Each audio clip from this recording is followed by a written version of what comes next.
All right, real talk. In social dynamics, your most devastating weapon isn't logic, charm, or quick wit, it's strategic silence. And yeah, I know how that sounds, but hear me out. Almost everyone has this one weakness that just wrecks them. We are terrified, absolutely terrified of awkward pauses.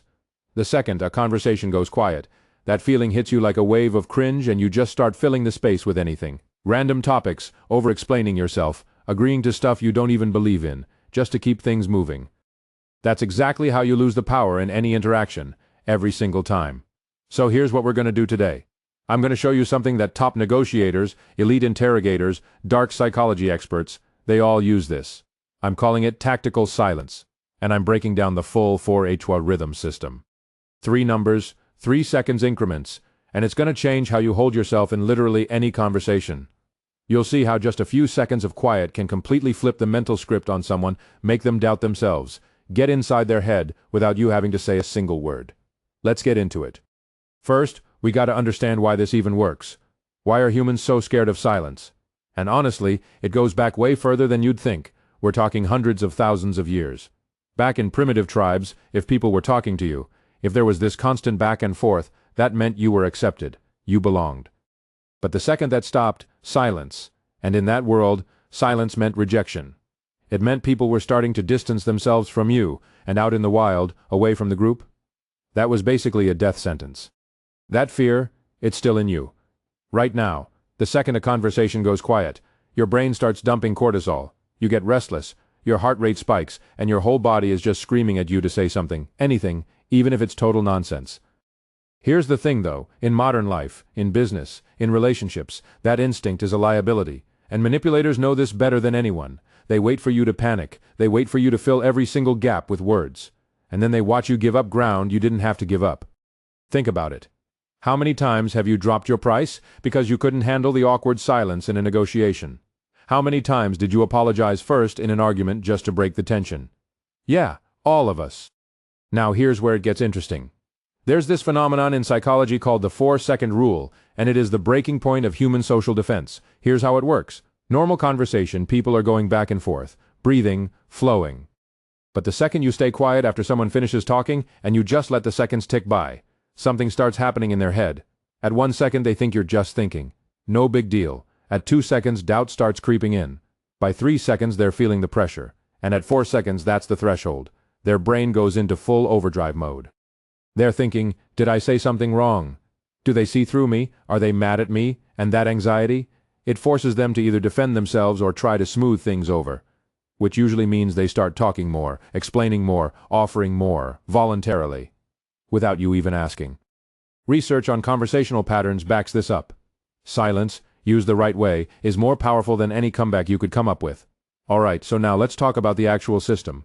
This is the 4-8-12 rhythm system. 3 levels, 3 escalating uses. You ready? Level 1, the 4-second soft start. This one is for everyday boundary stuff. Someone asks you for something that's a little too much, or they step over a line with you. What do? You look them in the eye and you just stay quiet. 4 full seconds. Don't explain, don't justify, don't apologize. Just hold that space. Most of the time, they'll actually pull back on their own. It's wild how well this works. You're not being aggressive. You're just holding up a mirror. Level 2, the 8-second pressure zone. This is where negotiations get fun. You state your price, your terms, whatever you're offering. And then you shut up, completely. You fix your gaze on the spot right between their eyebrows. Don't stare into their eyes. It'll feel confrontational. But that bridge of the nose thing keeps the power balance on your side, and you hold that for 8 seconds. No words, no expression, nothing. Here's the thing about those 8 seconds. They're a battle. A silent battle. And whoever talks first, they lose, full stop. Level 3, the 12-second power crush. This one is for when someone tries to embarrass you or call you out in public. Maybe a group meeting, maybe a dinner, whatever. Someone throws a jab at you. Your instinct is to fire back. Don't. Instead, you go completely silent, and you hold it for 12 seconds. And what happens is, the whole room's attention shifts. Everyone's looking around like, wait, what just happened? And the person who attacked you, they're standing there with nothing to push against. The room starts looking at them, and the dynamic flips. Quick side note though, this one works best when there are people watching, and when the power balance isn't completely lopsided. Like if your boss is yelling at you in front of everyone, you still want to pick your moments. But in most social and professional situations, This hits hard. Now, let's talk about why this actually works, because I think this is the part most people miss. The whole point of tactical silence is that you're withholding feedback, and withheld feedback, that is the most underrated form of counterattack there is. Here's why arguing is usually a trap. When you get defensive, when you fire back with anger, what are you doing? You're giving them something, you're validating their provocation, you're giving them energy, giving them a reaction to push against. You're playing their game on their terms. But silence? Silence is a wall, an impenetrable wall. Everything they throw at you, the arguments, the jabs, the provocation falls into a black hole. They put it out there, and it just disappears. And that uncertainty, that not knowing what you're thinking, or what you're going to do next, that eats at people from the inside. This is core dark psychology, by the way. True deterrence is unpredictability. The one thing nobody can handle is not knowing what you'll do next. And you see this with the best of the best. Elite hostage negotiators do this. They go quiet at the exact right moment, and it breaks people open. Steve Jobs was famous for this. When he'd get hit with hard questions, hard criticism, he'd just go silent. Sometimes for 15, 20 seconds. He wasn't thinking of a comeback. He was recalibrating, taking back control of the room, making sure he, not the questioner, defined the rhythm of that conversation. The person who talks all the time, they're chasing validation. The person who knows when to shut up, they're writing the rules. All right, so how do you actually build this into your life? 3 exercises. Start this week, no fancy equipment, no apps, just you. First one, the tongue anchor. Next time you feel the urge to jump in, to ramble, to over-explain, press the tip of your tongue hard against the roof of your mouth. Like really press it. It's a physical circuit breaker.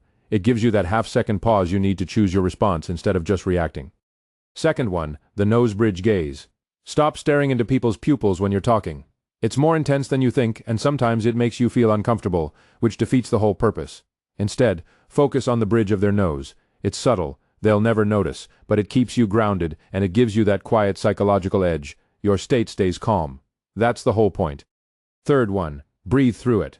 Slow, deep breaths, and I want you to actually start treating silence as something enjoyable, like a breather, not a void you have to fill.